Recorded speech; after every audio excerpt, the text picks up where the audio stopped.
Room on the Broom by Julia Donaldson, illustrated by Alex Scheffler.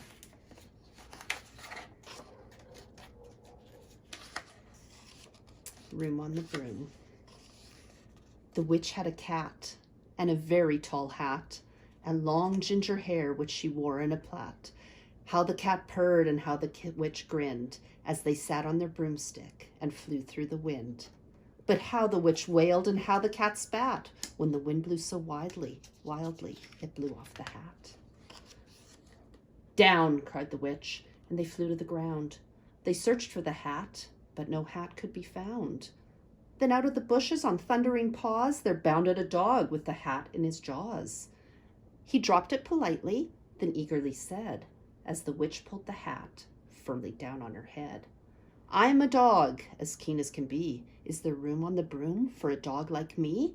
"Yes," cried the witch, and the dog clambered on. The witch tapped the broomstick, and whoosh, they were gone. Over the fields and the forest they flew. The dog wagged his tail, and the stormy wind blew. The witch laughed aloud and held on to her hat, but away blew the bow from her long ginger plait. Down, cried the witch, and they flew to the ground. They searched for the bow, but no bow could be found. Then out from a tree, with an ear-splitting shriek, there flapped a green bird with the bow in her beak. She dropped it politely and bent her head low, then said, as the witch tied her plait in a bow, "I am a bird as green as can be. Is there room on the broom for a bird like me?" "Yes," cried the witch. So the bird fluttered on. The witch tapped the broomstick, and whoosh, they were gone. Over the reeds and the rivers they flew. The bird shrieked with glee, and the stormy wind blew. They shot through the sky to the back of beyond. The witch clutched her bow, but let go of her wand. Down, cried the witch, and they flew to the ground. They searched for the wand, but no wand could be found. Then all of a sudden, from out of a pond, leapt a dripping wet frog with a dripping wet wand. He dropped it politely, then said with a croak, as the witch tried the wand on a fold of her cloak, "I am a frog as clean as can be. Is there room on the broom for a frog like me?" "Yes," cried the witch, so the frog bounded on. The witch tapped the broomstick, and whoosh, they were gone. Over the moors and the mountains they flew. The frog jumped for joy, and the broom snapped in two. Down fell the cat and the dog and the frog. Down they went tumbling into a bog. The witch's half broomstick flew into a cloud, and the witch heard a roar that was scary and loud. "I am a dragon as mean as can be, and I'm planning to have witch and chips for my tea." "No," cried the witch, flying higher and higher. The dragon flew after her, breathing out fire.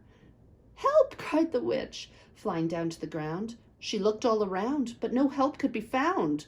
The dragon drew nearer and, licking his lips, said, "Maybe this once I'll have witch without chips." But just as he planned to begin on his feast, from out of a ditch rose a horrible beast. It was tall, dark, and sticky, and feathered and furred. It had 4 frightful heads. It had wings like a bird.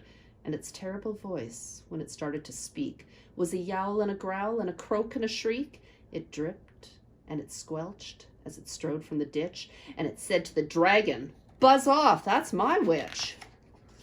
The dragon drew back and he started to shake. "I'm sorry," he spluttered. "I made a mistake. It's nice to have met you, but now I must fly." And he spread out his wings and was off through the sky. Then down flew the bird, and down jumped the frog. Down climbed the cat, and whew, said the dog. And "Thank you, oh thank you," the grateful witch cried. "Without you, I'd be in that dragon's inside." Then she filled up her cauldron and said with a grin, "Find something, everyone, throw something in." So the frog found a lily, the cat found a cone, the bird found a twig, and the dog found a bone. They threw them all in, and the witch stirred them well, and while she was stirring, she muttered a spell, "Iggity, ziggity, zaggity, zoom."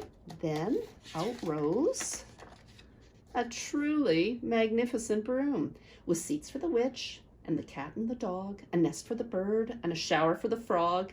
"Yes," cried the witch, and they all clambered on. The witch tapped the broomstick, and whoosh, they were gone.